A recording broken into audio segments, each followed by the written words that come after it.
Mumbai Police is investigating a WhatsApp message warning of a 26/11 terror attack in the city received on the WhatsApp number of the Mumbai Police traffic control from a Pakistan-based number, police sources said on Saturday.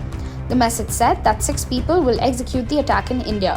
The Mumbai Police has initiated a probe on an immediate basis, sources said, adding that security agencies have put on alert. The WhatsApp message talked of reviving memories of the attacks on November 26, 2008, in which Pakistan terror group Lashkar-e-Taiba carried out strikes across Mumbai. Meanwhile, Nationalist Congress Party's leader of opposition, Ajit Pawar, today said that the state government should take the threat seriously and probe the issue.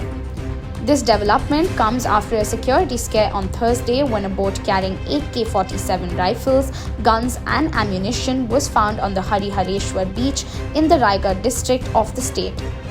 Following the boat's recovery, Maharashtra Police has been asked to stay vigilant.